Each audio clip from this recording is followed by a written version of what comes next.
Hello வணக்கம். இன்னைக்கு உங்களுக்கான அனிமேஷன் லிஸ்ட்ல 2017 வெளிவந்த டீப் அப்படின்ற ஒரு அற்புதமான அட்வென்ச்சர் ஃபேண்டசி ட்ராமா கலந்த ஒரு மூவியை தாங்க கொண்டு வந்திருக்கேன். ரீசெண்ட் டைம்ஸ்ல சோஷியல் மீடியால ரொம்பவே வைரலான ஒரு கண்டென்ட்டை பத்தி கேள்விப்பட்டிருப்பீங்க. என்னன்னா ஆழ்கடல்ல அதுவும் 1000 அடி மட்டத்துல மட்டுமே உயிர் வாழக்கூடிய கடல்வாழ் உயிரினங்களான ஆங்கிலர் ஃபிஷ் அண்ட் இன்னும் சில அரிதான மீன் வகைகளை பத்தி நியூஸ்ல நீங்க பார்த்திருப்பீங்க. ஸோ அந்த மாதிரி கியூரியஸான கிரியேச்சர்ஸை பத்தின கான்செப்ட் உள்ள ஒரு படத்தை தான் கொண்டு வந்திருக்கேன். அதனால முடிஞ்ச வரைக்கும் முழுசா பார்க்க ட்ரை பண்ணுங்க. நீங்க எதிர்பார்க்கறதோட இன்ட்ரெஸ்டா தான் இருக்கும். So welcome to my channel. நான் உங்கள் வாசன் வாய்ஸ் ஓவர். புதுசாக வந்து பார்க்குறவங்க மறக்காம சப்ஸ்கிரைப் பண்ணிட்டு பக்கத்தில் பெல் ஐக்கனை பிரஸ் பண்ணிக்கோங்க அண்ட் ஒரு லைக்கை தட்டி விட்டுருங்க. வாங்க கதை கேட்க போகலாம். படத்தோட ஓப்பனிங்ல பூமி மொத்தமும் முழுசா அழிஞ்சு மூழ்கிருச்சு. இதனாலனா குளோபல் வார்மிங்னால யாரால மனுஷங்களால மிச்சம் இருந்தது என்னமோ கடல்வாழ் உயிரினங்கள் மட்டும்தான். அதுவுமே இயற்கை சீற்றத்தினால முக்காவாசி அழிஞ்சிருச்சு. அப்பதான் நேத்தன்னு பெயர் கொண்ட அதிபுத்திசாலியான ஒரு ஜெயண்ட் ஆக்டோபஸ் மனுஷங்களோட சுயநலத்தால் ஏற்பட்ட விளைவுல அழியும் தருவாயில் இருந்த குறிப்பிட்ட சில கடல்வாழ் உயிரினங்களை காப்பாத்துறதுக்காகவே ஆழ்கடல்ல அதுவும் ஆபத்து இல்லாத ஒரு பகுதியா பார்த்து பல காலமா ஒரு கொகையில தான் பத்திரமா பாதுகாத்துட்டு வருது அந்த கூட்டத்துக்கு தலைவனா இருந்து. அங்கதான் நம்ம ஹீரோவும் வளர்றான். அவனுமே ஒரு ஆக்டோபஸ் தான். ஆக்சுவலா இவ்வளவு நேரம் புகழ்ந்து சொன்ன கதையில பெருமைக்குரிய நேத்துன்னு சொல்லப்படுற அந்த ஜெயண்ட் ஆக்டோபஸ் வேற யாரும் இல்ல, நம்ம ஹீரோவோட தாத்தா தான் அவரு. அந்த அன்னைக்கு அழிவுல இருந்து இவ்வளவு பெரிய அரிதான கூட்டத்தை காப்பாத்தினதுனால தான் வருஷம் அந்த ஒரு நாளை சர்வைவல் டேன்னு சந்தோஷமா கொண்டாடுவாங்க. உயிர் வாழ்ந்தா போதுடா சாமின்ற உயிரினங்களுக்கு மத்தியில ஹீரோக்கு மட்டும் அவங்க வாழ்ற கொகையை விட்டு வாழ்நாள்ல ஒரு நாளாவது வெளியே போய் மேல அப்படி என்னதான் இருக்குன்றது தெரிஞ்சுக்க ரொம்ப நாள் கனவு. அவனோட பெஸ்ட் ஃப்ரெண்ட்ஸ் 2 பேரான ஷ்ரிம்ப் கிட்டையும் ஆங்கிலர் ஃபிஷ் கிட்டையுமே பல தடவை கூப்பிட்டு சொல்லி பார்த்துட்டான். எத்தனை வருஷமா தான் இந்த கொகையிலே முடங்கி கிடக்கிறது, வெளியே போனா அதிசயங்களும் ஆச்சரியங்களும் நமக்காக காத்துட்டு இருக்குன்னு ஒவ்வொரு முறையும் கன்வின்ஸ் பண்ணி எப்படியாவது கூட்டிட்டு போயிடலான்னு பார்ப்பான். ஆனா அவனோட ஃப்ரெண்ட்ஸ் 2 பேரும் சரியான பயந்தாங்கோலிங்க. அந்த ஷ்ரிம்ப் கூட பரவாயில்ல, குறிப்பா அந்த ஆங்கிலர் ஃபிஷ் சொல்லவே தேவையில்ல, தொட நடுங்கி இவன் கொகையை விட்டு வெளியே போகணும்னு பிளான் போட்டா இல்ல பேச்சு எடுத்தாலே அவனோட தாத்தா கரெக்டா கண்டுபிடிச்சு வந்துருவாரு. ஏன்னா அவங்க கூட்டத்திலே ஹீரோவை தவிர எந்த ஒரு உயிரினத்துக்கும் வெளியே அப்படி என்ன இருக்குன்னு தெரிஞ்சுக்க ஆர்வமும் கிடையாது, ஆசையும் கிடையாது. ஆபத்தை நோக்கி அடி எடுத்து வைக்காம அடுத்து வர சந்ததிக்கு தலைவனா இருந்து பொறுப்பா இருக்கிற வழியை மட்டும் பாருன்னு பாக்குற நேரமெல்லாம் இதை மட்டும் தான் சொல்லுவாரு. உயிர் வாழலாம், ஆனா உயிரோட்டமே இல்லாத வாழ்க்கையை எப்படி வாழ்றது ஒரு நாள் கூட அவர் சொன்னதை காதலே போட்டுக்க மாட்டான். மனுஷங்களோட கண்டுபிடிப்பு மட்டம் தட்டி பேசுற தாத்தாவோட டேஸ்ட்டுக்கு பேரன் அப்படியே ஆப்போசிட். அப்படி இருக்க ஒரு நாள் அவனோட ஃப்ரெண்ட்ஸை கூப்பிட்டு, ஏன்டா பயந்து சாகறீங்க, அட்லீஸ்ட் நம்ம கொகைக்கு மேல மனுஷங்க யூஸ் பண்ண ஒரு சில திங்ஸ் எல்லாம் இருக்கு, அதையாவது பார்த்துட்டு வரலாம் வாங்கன்னு கூட்டிட்டு போய் ஜாலி பண்ணலான்னு ரொம்ப காலமா செயலிழந்து கடந்த பெரிய மிசைல் ஒன்னு ரியாக்டிவேட் பண்ணி அதோட ஆபத்து என்னன்னே தெரியாம அதை வச்சு ரொம்ப நேரமா விளையாடிட்டு இருந்திருக்காங்க. தென் ஒரு கட்டத்துல கண்ட்ரோலை இழந்து அன்ஸ்டேபிளான அந்த மிசைல் அவங்க வாழ்ந்துட்டு இருக்கிற கொகை மேலேயே ஹிட் ஆகி வெடிச்சு செதறிடுச்சு. தென் அதோட சடன் இம்பாக்ட்ல ஏற்பட்ட பெரு வெடிப்புல மிகப்பெரிய பாறை ஒண்ணு கொகையோட என்ட்ரன்ஸை மொத்தமா அடைச்சிருச்சு.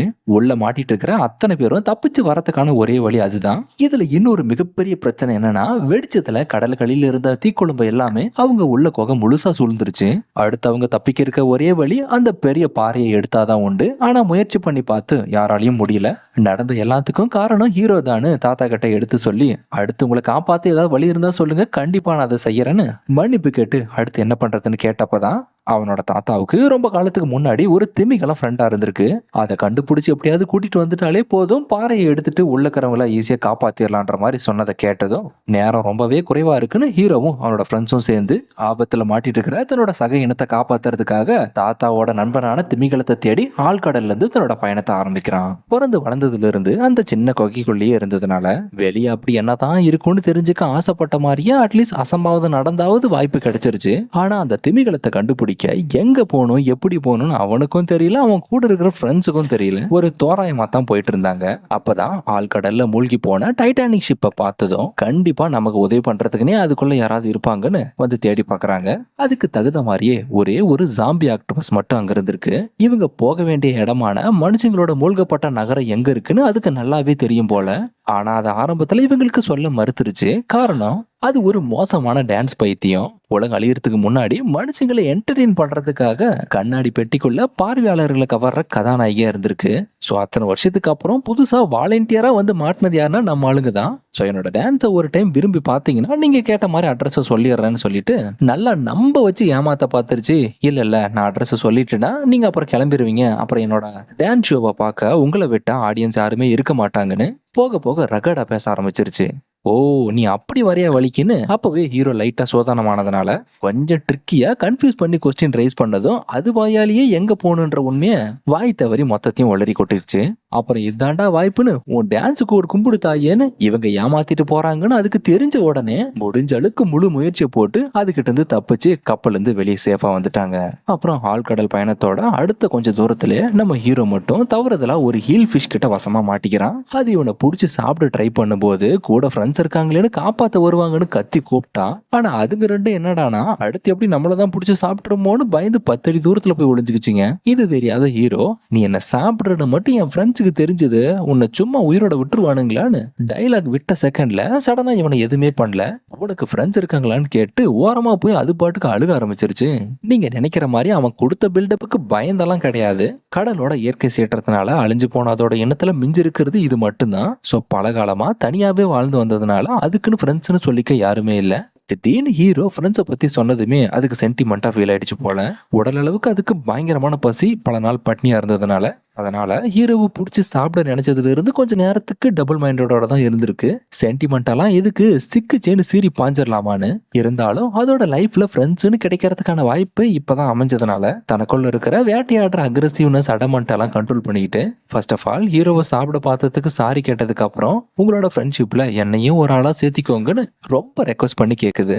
டேய், இது பார்க்கவே ஒரு டைப்பா இருக்கு. அதுவும் எந்த நேரத்துல என்ன பண்ணுன்னு நமக்கும் தெரியாது அதுக்கும் தெரியாது. பேசாம அப்படியே கலட்டி விட்டு போயிடலாம். என்ன சொல்ற நீன்னு ஹீரோ கிட்ட ஃப்ரெண்ட்ஸ் கேட்கறானுங்க.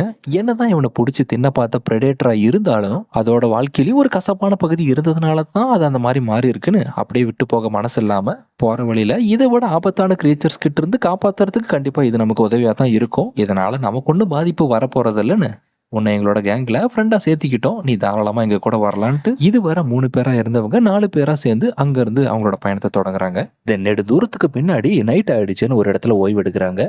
நண்பனாச்சேன்னு நம்பிக்கை வச்சு அந்த ஹில் ஃபிஷ் ஹீரோ கூட கூட்டிட்டு வந்ததுக்கு நல்லாவே கூட பேசிட்டு தூங்கிட்டு நடுராத்திரி ஆனதும் பழக்க தோசையில பலத்த பசி வந்துருச்சு போல 3 பேரையும் பிடிச்சி முழுங்கிருச்சு. அப்புறம் இவங்க 3 பேரும் அதோட வயிற்றுக்குள்ள இருந்து சத்தம் போட்டு கூப்பிட்டதுக்கு அப்புறம் தான் அதுக்கே ரியலைஸ் ஆகுது பசி மயக்கத்துல இருந்ததுனாலதான் அறத்தூக்கத்துல அவங்க நண்பர்கள்ன்றதே மறந்து முழுங்கி இருக்குன்றது தெரிஞ்சு முழுங்கின மாதிரியே ஒவ்வொருத்தரையும் வெளியே கொண்டு வந்து தான் பண்ண தப்புக்கு சாரி கேக்குது.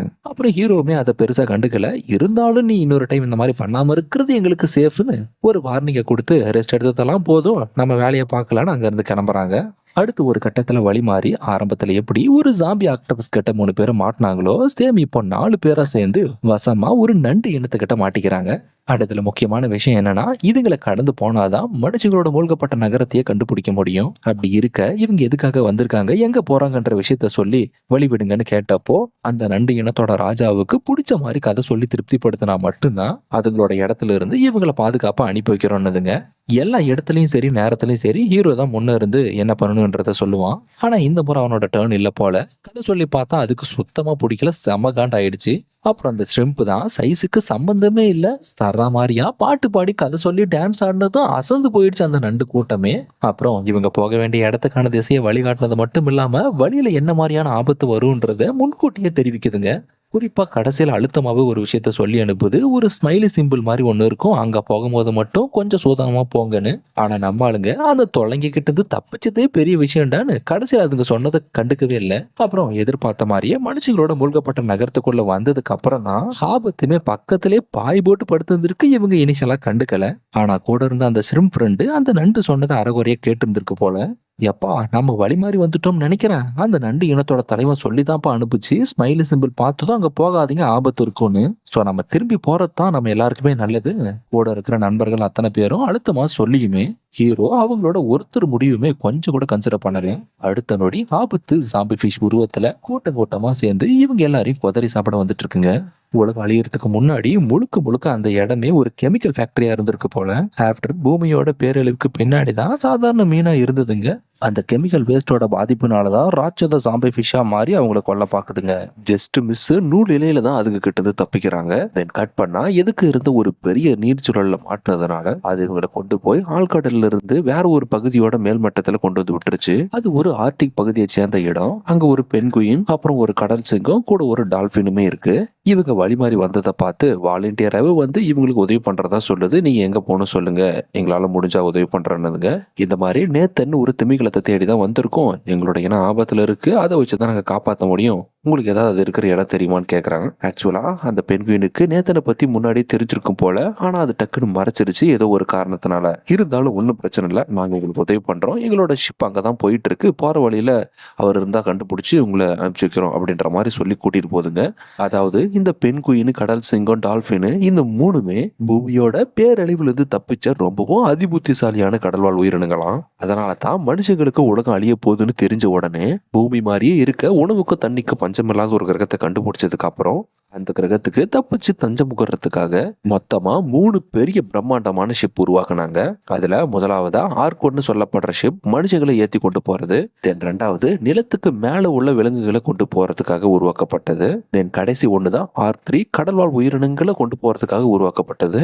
ஆனா மத்த ரெண்டுமே பூமியை விட்டு போனதுக்கு அப்புறம் மூணாவது ரன் பண்றதுக்காக மனுஷங்களை அனுப்பாம அதி புத்திசாலியா இருக்கிற இந்த 3 கடல்வாழ் விலங்குகளை அனுப்பிச்சுதான் அந்த மிஷனை கம்ப்ளீட் பண்ண சொல்லி இருந்திருக்காங்க மனுஷங்களுமே. ஏன்னா இதுகளுக்கு மனுஷங்களை போலவே சிந்திக்கிற திறமை இருக்கிறதுனால எந்த டைம்ல எப்படி ரியாக்ட் பண்ணுன்றது எக்ஸாக்டா தெரிஞ்சு வச்சிருக்கோங்க. அதனாலதான் நம்ம ஹீரோவையும் அவனோட ஃப்ரெண்ட்ஸையும் பார்த்த உடனே வேல்யூபிளான கடல்வாழ் உயிரினங்களா இருக்கேன்னு முறை பார்த்த உடனே அது கண்டுபிடிச்சிருச்சு. அதனாலதான் அவங்க தேடி வந்த திமிகளை எங்க இருக்குன்னு அதுக்கு தெரியும், ஆனா அது சொல்லல. அவங்களை எப்படியாவது திசை திருப்பி அடைச்சு இப்போ மனுஷங்க இருக்கிற கிரகத்துக்கு கொண்டு போறதுதான் அதோட பிளான். அதுக்காக இன்னொரு பிளான் போடுது. என்னன்னா அந்த ஈல் ஃபிஷ்ஷுக்கு ஹீரோவோட ஆட்டிடியூடே சுத்தமா பிடிக்கல. எப்ப இருந்தனா அவங்க ஜாம்பி ஃபிஷ் கிட்ட மாட்டினப்போ ஃப்ரெண்ட்ஸ் எல்லாம் சேர்ந்து திரும்ப போயிடலான்னு சொன்னப்போ கூடவே இருக்கிற ஃப்ரெண்ட்ஸோட கருத்துக்கு ஏன் அவன் மதிப்பே கொடுக்கலன்றதான் இதோட முக்கியமான பிரச்சனையே. இதோட ப்ராப்ளம் என்னன்றது அந்த பெண்குயின் ஃபேஸ் ரியாக்ஷனை வச்சே கண்டுபிடிச்சிருச்சு போல. இதுதான் வாய்ப்புன்னு ஹீரோவை பத்தி இல்லாத பொல்லாத எல்லாம் அதுகிட்ட கோல்முட்டி விட்டு இப்படியெல்லாம் சொன்னா உன்னேன்னு ஏற்கனவே ஹீரோ மேல அதுக்கு செம காண்டு.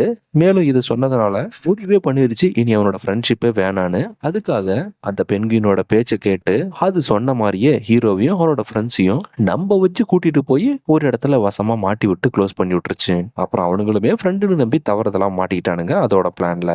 எப்பயுமே ஒரு கெட்டது நடந்தா கூடவே நல்லதும் ஒண்ணு நடக்கும்னு சொல்லுவாங்க. அந்த வகையில எந்த ஒரு திமிக்கலத்தை கண்டுபிடிக்கிறதுக்காக போற வழியில இப்படி வசமா மாட்டிக்கிட்டாங்களோ கடைசியில அந்த ஒரு திமிக்கலம் இவங்களை அடைச்சு வச்சிருக்கிற இடத்துல தான் அதையும் ஒரு இடத்துல பிடிச்சி அடைச்சு வச்சிருக்காங்க. ஒரு செகண்ட் இவங்களுக்கு பார்த்து பேச்சு மூச்சே இல்லை. அப்புறம் தான் விஷயம் என்னன்றதை தெளிவா எக்ஸ்பிளைன் பண்றாங்க. இந்த மாதிரி உங்களோட ஃப்ரெண்டு தான் உங்களை கண்டுபிடிச்சி கையோடு கூட்டிட்டு வர சொல்லி அனுப்பி வச்சாரு. அங்க மாட்டிட்டு இருக்கிற எங்க இனத்தோட ஒவ்வொரு உயிருமே உங்க கையில தான் இருக்குன்னு போது பதிலுக்கு அந்த நேத்தன் திமிகளும் சொல்லுது இதாலுமே எதுவுமே பண்ண முடியாதான். ஏன்னா அது கொஞ்சம் கூட அசையாதபடி சங்கிலியால பிடிச்சி கட்டி வச்சிருக்காங்க. அதை மீறி தப்பிச்சு வெளியே போய் அவங்களை காப்பாத்துறது சாத்தியமில்லாத ஒண்ணுன்னு சைலண்டா தான் இருந்தது.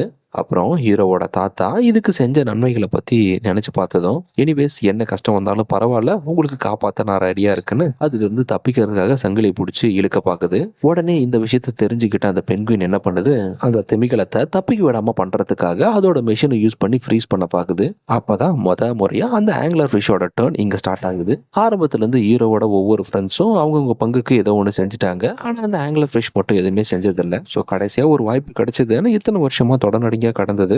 தொட்டா ஷாக் அடிக்கும்னு தெரிஞ்சுமே தைரியமா உள்ள போந்து அந்த மிஷின்ல உள்ள ஒயர் எல்லாம் கடிச்சு அதை ஆஃப் பண்ணி சேஃபா காப்பாத்திருச்சு. ஆனா அதுல பெரிய பிரச்சனை என்னன்னா அவங்க அதுல இருந்து மொத்தமா தப்பிச்சாகணும். அதுக்காக மறுபடியும் ஹீரோ என்ன பண்றான், அந்த ஈல் ஃபிஷ் கூப்பிட்டு பேசுறான். நீ எந்த ஒரு காரணத்துக்காக எங்களை மாட்டி விட்டுன்னு தெரியல, பட் அந்த காரணம் உண்மை கிடையாது. அன்னைக்கு ஃப்ரெண்ட்ஸோட பேச்சை மதிக்காம இருந்தது தப்பு தான், பட் அதுக்காக நான் சாரி கேட்டுக்கிறேன். லைட்டா அப்பப்போ ஆட்டிடியூட் தான் காட்டுவேனே தவிர ஆனா மத்தவங்களை ஹர்ட் பண்ணணும்னு நினைக்க மாட்டேன். அப்புறம் உன்னோட இஷ்டம் பான்னு மனசரிங்கி பேசினதும் ஹீரோ தன்னோட தப்ப உணர்ந்துட்டான்னு அந்த ஹீல் ஃபிஷுக்கும் தெரிஞ்சதுக்கு பின்னாடி எந்த நண்பன் மாட்டி விட்டானோ கடைசியில் அதே நண்பன் கையால இவங்கெல்லாம் தப்பிச்சு வெளியே வந்துடுறாங்க. அப்புறம் அந்த பெண்குயினோட பக்கா சுயநலமான பிளான் என்னன்னு இவங்களுக்கு நல்லா தெரிஞ்சு போச்சு. ஸோ அவங்களுக்கும் எதுக்கும் இடையில பயங்கரமா ஃபைட் சீக்வன்ஸ் நடக்குது. இதுக்கிடையில அந்த ஷிப் ஸ்டார்ட் ஆகி லான்ச் ஆகிறதுக்கு இன்னும் சில வினாடிகள் இருக்க பல போராட்டத்துக்கு பின்னாடி ஒரு வழியா ஒரு கட்டத்துல அந்த சதிகார பெண்குயினோட பிடியிலிருந்து ஹீரோவும் அவனோட ஃப்ரெண்ட்ஸும் சேஃபா தப்பிச்சிட்டாங்க.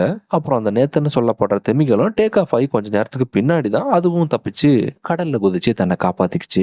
அடுத்த நிமிஷம் கொஞ்சம் கூட டைம் வேஸ்ட் பண்ணாம வேகமா ஹீரோவோட தாத்தாவும் அவங்களோட மத்த இனமும் மாட்டிட்டு இருக்கிற இடத்துக்கு வந்து சேர்றாங்க. என்னதான் நேத்தன் ஒரு பெரிய திமிங்கலமா இருந்தாலும் அந்த பாறை எடுக்கிறது அவனுக்குமே கஷ்டமா தான் இருந்தது. அப்பதான் ஹீரோ லைட்டா உதவி பண்ணி ஒரு வழியா மொத்த பேரையும் காப்பாத்தி சேஃபா வெளியே கொண்டு வந்துடுறாங்க. அப்புறம் என்னாச்சு, தாத்தா ஆசைப்பட்ட மாதிரியே அவனோட பழைய நண்பன் கிடைச்ச மாதிரியும் ஆச்சு, ஹீரோ ஆசைப்பட்ட மாதிரியே வெளியே உலகத்தை சுத்தின மாதிரியும் ஆச்சு. ஸோ இதோட படம் முடிஞ்சது. எப்படி இருந்துச்சுன்னு மறக்காம லைக் பண்ணி ஷேர் பண்ணி கமெண்ட் பண்ணுங்க. நெக்ஸ்ட் ஒரு இன்ட்ரெஸ்டிங்கான அனிமேஷன் சீக்வன்ஸ்ல சந்திக்கிறேன். அடுத்து bye bye, don't subscribe my channel, my Vasan voice over. See you guys.